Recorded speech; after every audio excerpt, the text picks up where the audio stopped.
Bharatiya Janata party और RSS एक ही सिक्के के दो पहलू हैं और भारतीय जनता पार्टी का जो आइडियोलॉजिकल फाउंटेन है वो आरएसएस है और आरएसएस की विचारधारा हिंदुत्व की है और बीजेपी जो है आरएसएस का पॉलिटिकल विंग है। अब आप समझ सकते हैं कि भारतीय जनता पार्टी के लिए हिंदुत्व की विचारधारा को आगे बढ़ाना कितना बड़ा उनका एक मिशन रहा है, एजेंडा रहा है और भारतीय जनता पार्टी ने नो डाउट उसमें काफी कामयाबी भी हासिल की है। एक पॉलिटिकल पार्टी के तौर पर अगर हम भारतीय जनता पार्टी को देखें तो उसका ग्राफ तेजी से भारतीय राजनीति में ऊपर उठ करके आया है। जब पालमपुर अधिवेशन हुआ उसके बाद से भारतीय जनता पार्टी ने जिस तरीके से सांस्कृतिक राष्ट्रवाद को अपना मुद्दा बनाया और उस सांस्कृतिक राष्ट्रवाद पर चढ़ करके जिस तरीके से भारतीय जनता पार्टी का विस्तार हुआ और फिर बाबरी मस्जिद, राम जन्मभूमि जो विवाद आया, फिर रथ यात्रा लालकृष्ण आडवाणी जी ने निकाली, उसके बाद भारतीय जनता पार्टी का नॉर्थ इंडिया में एक प्रेजेंस, मजबूत प्रेजेंस उभर करके आई, कई स्टेट्स में उनकी सरकारें बनी। फिर 96 से अगर हम देखें तो अटल बिहारी वाजपेयी जी के नेतृत्व में एनडीए की शक्ल में भारतीय जनता पार्टी की लीडिंग सरकारें बनने लगी और एक उसी तरीके का अलायंस जो है एनडीए के काउंटर में यूपीए का आया और फिर 2014 तक यूपीए ने शासन किया। लेकिन 2014 में जब प्रधानमंत्री नरेंद्र मोदी जी ने बीजेपी की लीडरशिप को संभाला, प्रधानमंत्री पद के वो कैंडिडेट हुए और फिर जिस तरीके से उन्होंने कैंपेन की और उनका जिस तरीके से स्टाइल था कि चारों तरफ सोशल मीडिया से लेकर प्रिंट मीडिया, इलेक्ट्रॉनिक मीडिया, हर जगह मोदी जी ने जिस तरीके से अच्छे दिन के वादे लिए और एक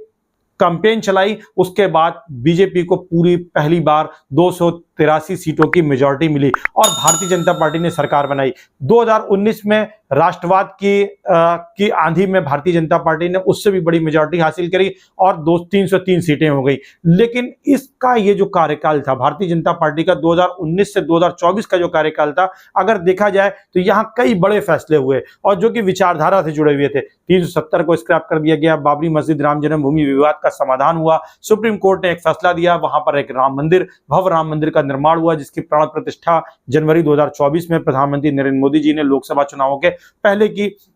इसी तरीके से अगर आप देखें ट्रिपल तलाक का मुद्दा आया, उस ट्रिपल तलाक के मुद्दे को भी कहीं ना कहीं जो है सरकार ने बिल ला करके एक क्रिमिनल एक्ट उसको डिक्लेयर कर दिया। ये एक विचारधारा की जीत थी। फिर उसके बाद एनआरसी और सीए जैसे मुद्दे आए, उस पर भी भारतीय जनता पार्टी को सफलता मिली। लेकिन जब 2024 का चुनाव हुआ तो 2024 के चुनाव में इन वैचारिक सफलताओं के बावजूद भारतीय जनता पार्टी को वो सफलता नहीं मिली जो उसको सफलता मिलनी चाहिए थी, क्योंकि भारतीय जनता पार्टी तो ये चाहती थी कि उसे 400 से ज्यादा सीटें मिले। 400 का इनिशियल में नारा भी दिया गया और कई लोगों ने उसको संविधान से बदलने से जोड़ करके भारतीय जनता पार्टी के जो लीडर्स थे इस पूरे 400 के अभियान को रखा, जिसका नेगेटिव इंपैक्ट भी हुआ और कांग्रेस ने इसे संविधान बदलने से जोड़ करके रखा। लेकिन कांग्रेस के सिर्फ संविधान बदलने के जोड़ देने भर से 400 के आंकड़े को क्या इतना बड़ा परिवर्तन आया कि 2024 में भारतीय जनता पार्टी 240 सीटों पर सिमट गई। हालांकि अभी भी वो इंडिया अलायंस के टोटल से भारतीय जनता पार्टी अकेले उतनी सीटें उसके पास हैं। लेकिन जो ग्राफ था 303 से 240, ये एक बार की ड्रास्टिकली डाउन हुआ और उन सीटों पर जहां पर भारतीय जनता पार्टी और कांग्रेस के बीच में सीधी फाइट थी। देश में लगभग 180 ऐसी लोकसभा की सीटें हैं जहां पर कांग्रेस और भारतीय जनता पार्टी में सीधी फाइट होती है और यहां पर 2019 के कंपैरिजन में जब सिर्फ 9% की स्ट्राइक रेट कांग्रेस के पास थी, उसके कंपैरिजन में इस बार 29% की स्ट्राइक रेट के साथ भारतीय जनता पार्टी के खिलाफ कांग्रेस ने अच्छा प्रदर्शन किया और कहीं ना कहीं भारतीय जनता पार्टी को मेजॉरिटी हासिल करने से रोकने में कांग्रेस कामयाब हो गई। लेकिन यह सफलता सिर्फ इतनी सिंपल नहीं है जितना कि इसको समझा जा रहा है। इसके पीछे का जो पूरा गणित है, अगर वो आप समझ जाएंगे तो आपको भारतीय जनता पार्टी की जो चिंता है, जो आरएसएस की चिंता है, वो आपको समझ में आ जाएगी। क्योंकि कांग्रेस ने क्या किया, कांग्रेस ने कई विषय ऐसे उठाए हैं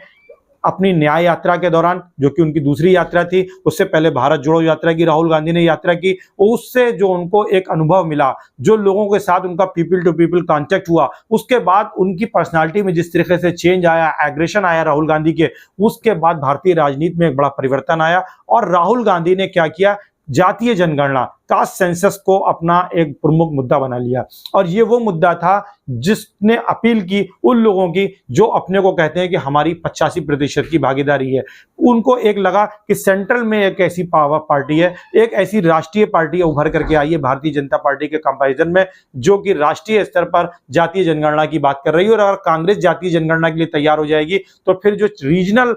सुप्रीमो हैं, जो क्षेत्रीय छत्रप हैं, चाहे वो समाजवादी पार्टी हो, चाहे वो राष्ट्रीय जनता दल, कि तेजस्वी यादव हो या इस तरह की जितनी भी पार्टियां हैं जो जातीय अस्मिता की बात करती हैं, जो सामाजिक न्याय की बात करती हैं, उनको भी लगा कि उनको सफलता तभी मिल सकती है जब कांग्रेस इस मुद्दे को उठा ले, और कहीं ना कहीं उनके बीच में एक अलायंस हुआ और उसका बेनिफिट भी उनको इलेक्शन 2024 में मिला। अब जातीय जनगणना के बाद अब कांग्रेस को ये लगता है कि नहीं, हम जातीय जनगणना तक रुकने नहीं जा रहे हैं। उन्होंने कहा कि जातीय जनगणना तो सरकार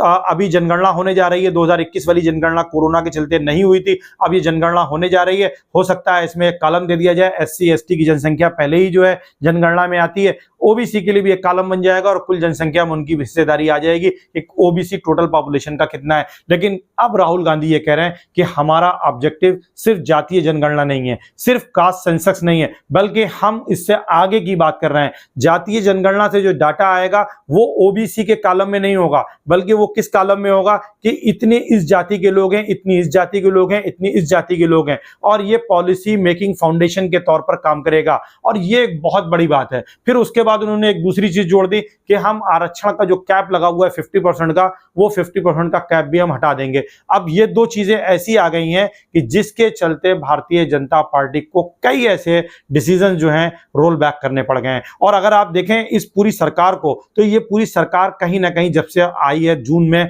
तब से रोल बैक की सरकार बनती हुई दिखाई पड़ रही है। कई विषयों पर उन्होंने पॉलिसी को आगे बढ़ाया और पीछे हटना पड़ा, चाहे वो बजट को आप देखें, बजट में उनको पीछे हटना पड़ा। जब मिडिल क्लास के ऊपर टैक्सेस की बात आई तो सरकार पीछे हटी, वक्फ बिल आया, वक्फ बिल को सीधे JPC भेजा गया सेम डे, ये पीछे हटने की बात हुई। इसी तरीके से अगर आप देखें लैटरल एंट्री की बात आई, लैटरल एंट्री पे सरकार को पीछे हटना पड़ा। तो कई सारे प्रश्न लगातार सरकार के सामने आए और सरकार पीछे हटती जा रही है। ये कहीं ना कहीं दबाव है। फिर सरकार के सामने सुप्रीम कोर्ट का एक फैसला आया जिसमें SC ST के सब क्लासिफिकेशन की बात आई और सरकार ने कहा नहीं, हम सब क्लासिफिकेशन करने नहीं जा रहे हैं, बल्कि अब सरकार के ही जो NDA के अलाइज हैं वो प्रेशर बना रहे हैं कि उसको 9 शेड्यूल में रखा जाए। चिराग पासवान भी जातीय जनगणना की बात कर रहे हैं, JDU भी जातीय जनगणना की बात कर रही है। इसी तरीके से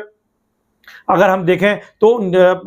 राजभर जो हैं वो भी जो है सुहेलदेव समाज पार्टी के जो प्रमुख हैं वो भी जातीय जनगणना के पक्ष में। तो जातीय जनगणना के पक्ष में NDA में भी माहौल बनता दिखाई दे रहा है। और भारतीय जनता पार्टी के सामने अब सवाल यह है कि अगर वो जातीय जनगणना कराती है और जातीय जनगणना की जिस स्वरूप की बात राहुल गांधी कर रहे हैं, अगर उस स्वरूप में वो भारतीय जनता पार्टी कराती है तो विचारधारा का क्या होगा। क्योंकि भारतीय जनता पार्टी सामाजिक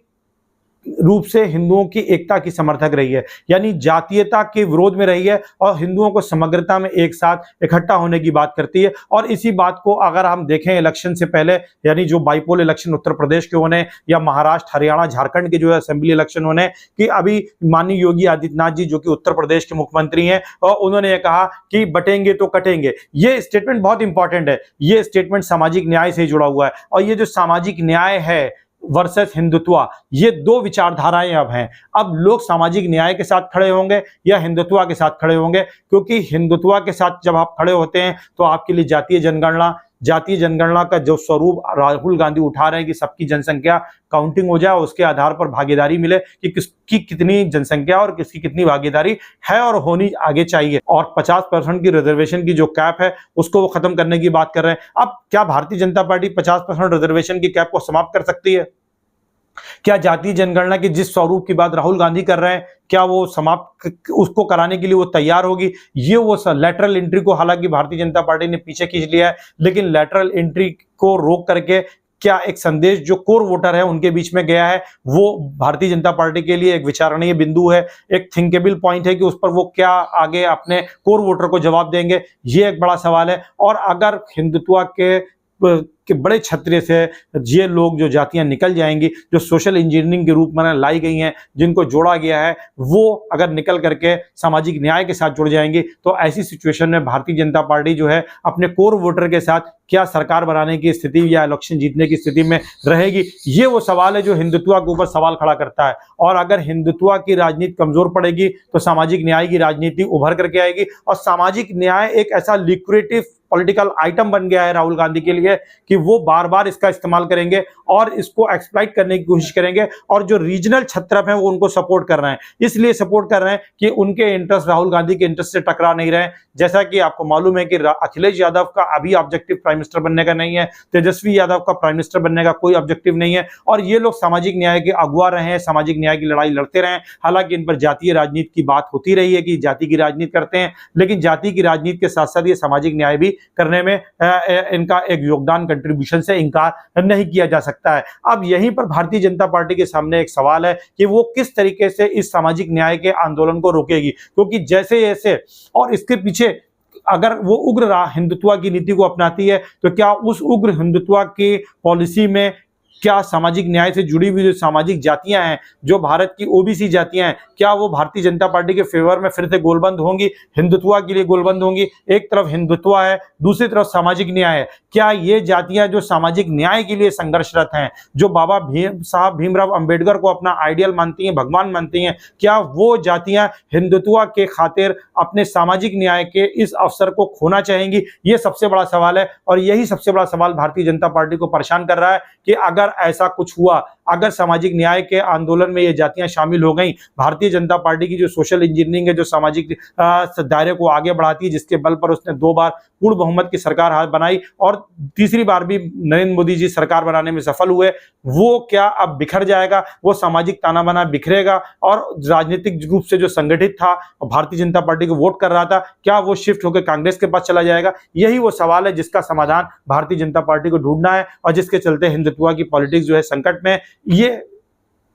मेरा विचार है। सोशल मीडिया पे लोग इस तरीके के कमेंट कर रहे हैं, इसी तरीके से प्रिंट मीडिया, इलेक्ट्रॉनिक मीडिया में भी इस पर चर्चाएं हो रही हैं, मेन स्ट्रीम मीडिया में भी चर्चा हो रही है कि भारतीय जनता पार्टी क्या उग्र हिंदुत्व की राजनीति के चलते सामाजिक न्याय की लड़ाई के सामने आकर के फंस गई है, और क्या सामाजिक न्याय के आंदोलन ने भारतीय जनता पार्टी को कहीं ना कहीं फंसा दिया है? राहुल गांधी कहीं ना कहीं एज लेने में कामयाब होते दिख रहे हैं। ये वो सवाल हैं जिनका समाधान भारतीय जनता पार्टी को ढूंढना है, और क्या भारत की राजनीति पर इसका इंपैक्ट होगा ये तो समय ही बताएगा। कैसा लगा मेरा एनालिसिस, कमेंट जरूर करिएगा। Thank you so much.